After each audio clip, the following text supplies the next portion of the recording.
As your plants grow, the roots will alter the pH in your soil. Even if you feed the same pH every time, as your plants consume, there's going to be a natural drift in pH. Neglecting this change will bring your soil out of the grow zone and lock out nutrients. Making sure you steer your plants back into a comfortable range will keep your plants looking perfect and optimize uptake. Normally, I don't intervene unless my plants start to look ugly, but the best practice is preventative and to check them once a month. Now, I tried every soil meter, and honestly, they're all junk. However, the most accurate way I find to measure your soil's current pH and ppm is to dunk your plants and measure their runoff. This requires a bucket or tub that's large enough to dunk your plants and another bucket or tub to drain the runoff.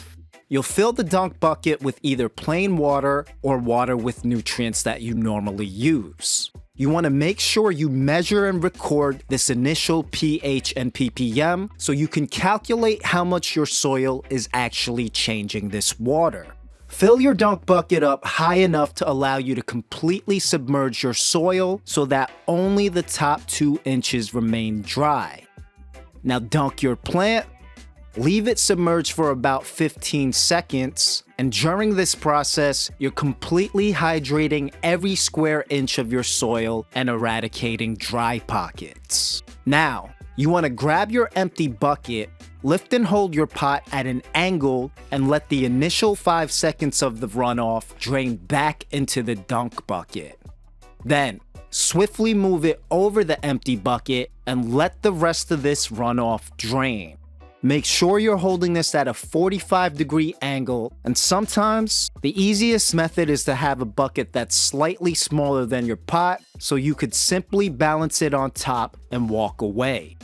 To completely drain it, it's going to take at least 10 minutes, and this water that drips down is called runoff. Using your pH and ppm meter, you can now see a more accurate reading on your soil, and based on these numbers, you can modify your future feeds to steer your plants back into optimal ranges. By collecting this data and keeping a journal on how the soil responds to your feeds, you now have insight on how much the plant is actually consuming and what it's doing to the pH. No more guessing. So check this out. This is data collected from my tomato dunks. If it has weights on it, these are all dunks. If I top fed, meaning fed from above, that's this right here. This is my method of keeping records. And once I master a plant, this just becomes muscle memory. You'll see the initial weight that I weigh out and nutrient levels on my feed.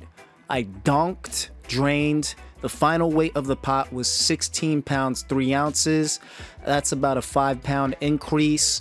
And then I measured the runoff, which was kind of low. I try to aim for like a 6.4. So in response, I'm going to feed the next feed at a higher pH. Instead of a 6.2, I'm feeding a 6.7 and also a higher ppm because I want this to be around 1,000. All right, so top fed on the next one. Then on March 8th, I did a dunk, started at 10 pounds 8 ounces, 6.8 pH, 865 ppm, dunked, drained. Final weight of the pot is 16 pounds 7 ounces. Now the runoff went up a little, 6.3, which means that 6.8 is kind of like the good pH to feed at. You could see the ppm went up to 1060, so I'm above my target of 1,000, which is why on the next feed, I reduced the ppm to 846, dropped the pH a little, and this is what responsive feeding is. So I'm calculating what to feed next based on the data of my inputs and outputs, and I'm steering this back into the proper pH and ppm range that I want for my plant. Eventually you find that equilibrium. It's going to be around 6.8, 860, and that's where I stabilize, and all my feeds will result in a perfect pH and ppm in the soil. From then on, I could just continue top feeding. I'll still dunk once a month just to make sure nothing is out of range. Now, the last tip for perfect plants would be to make sure you rinse your probe with tap water after every use and to calibrate them every month to ensure its accuracy. If you enjoyed this content, like, subscribe, and hit that bell. If you have any questions, drop a comment. If you want any recommendations on meters or are curious to links on scientific references, check the description. And for the best tutorials on how to grow at home, check out my site, eviegrows.com.